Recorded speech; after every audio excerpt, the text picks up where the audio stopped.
Hello, today is the 28th day of December, and it's the feast of the Holy Innocents. It's the feast of those little children who were put to death by King Herod in his rage and his envy and his fear of the birth of Jesus, the new king. It's a very curious feast. Quite often it's airbrushed out of the nativity story. I have a friend who's a Christian from Jordan, and I was talking to him yesterday, and he'd never heard of the Holy Innocents, the massacre of the Innocents. And quite often our own children and even adults won't know much about it. They would have heard of King Herod, but not what happened. It's gruesome. We know that those wise men came from the east, and they came to Herod's palace, where they assumed the new king would be born.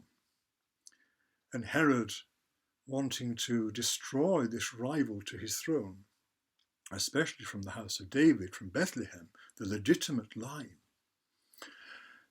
wished to destroy that child. So come back when you found him, so I may go and do him homage as well, was the lie. But thankfully, after that encounter with the Lord, they were receptive to the angel's message to go home by a different way. And knowing he'd been deceived, Herod flew into a rage and then ordered all the little children, all the boys, under the age of 2, I think, to be slaughtered in Bethlehem. Now, I'm just going to give a brief reflection on that. Firstly, these children who died were from the family of Jesus. Remember that Bethlehem was the city from which Joseph came.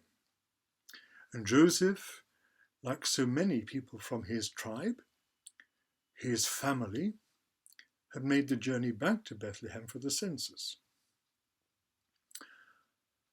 And these are the children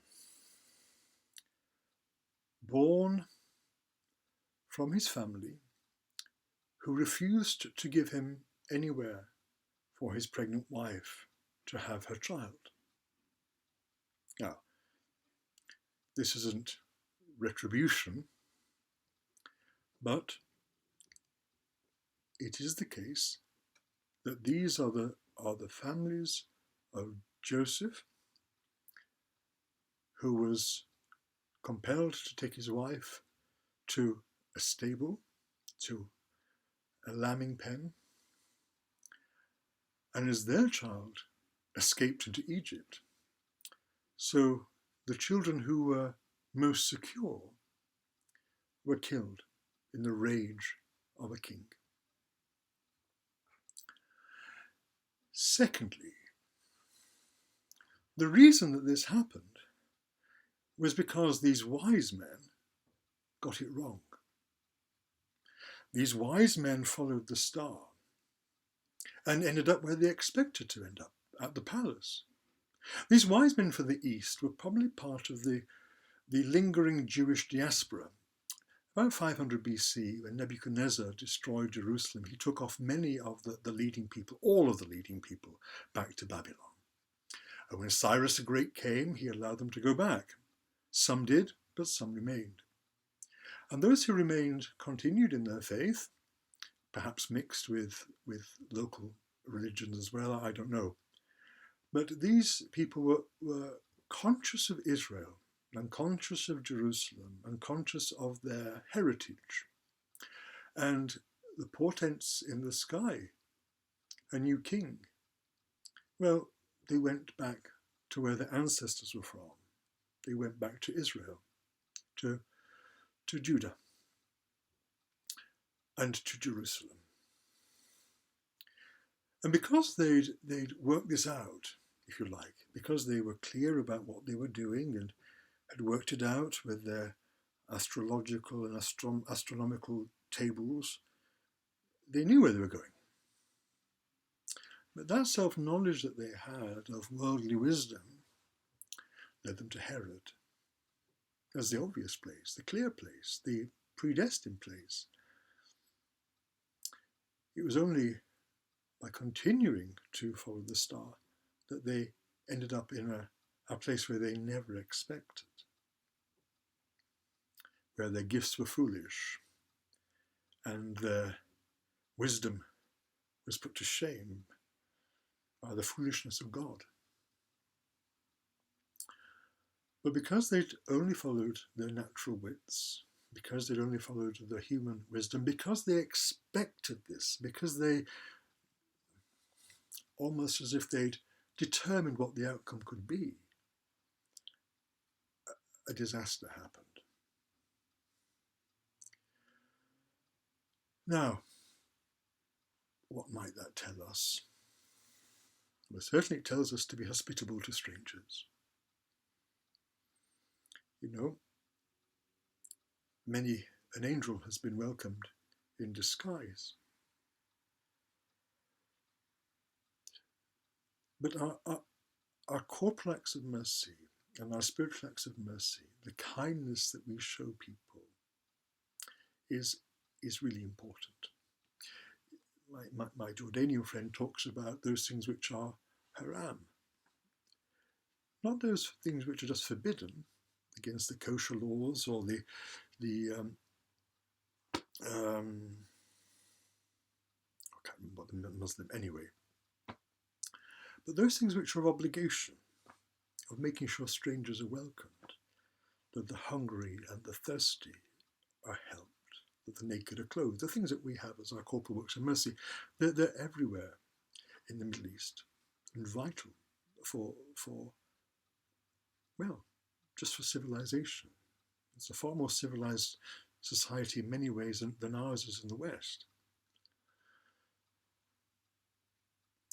And also with the wise men, the Magi, not to tell God what to do, not to determine what the outcome will be,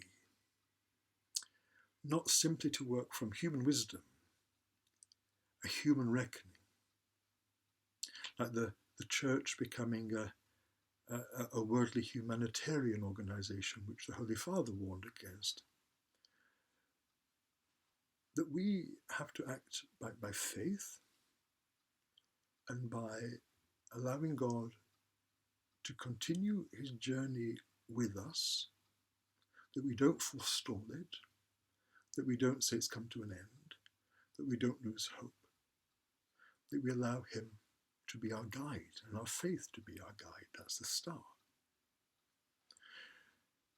So with those thoughts then, those sort of admonitions, if you like, we keep this as a feast. The feast of those who couldn't proclaim Christ with their mouths, but proclaiming with their deaths. Even their death is not a failure. Death is not a failure at all. For those around, for their mothers and fathers, it was a catastrophe. The lamenting and wailing, which would not be comforted, like Rachel weeping for her children. But for those little ones, life didn't end. Life became real in a glorious way. That's what death does to us. At the moment of death, we move from a rather boring 3 dimensions to ways of living that we don't know yet. We might have some insight now and again, but we don't understand them yet. But we know that they're glorious, and full of light, and full of love, where colours sing. Anyway, I'll leave that there. God bless. Look after each other. Welcome the stranger among you. And let God carry you. And don't tell him when to stop, ever. It's a great adventure. The best. God bless.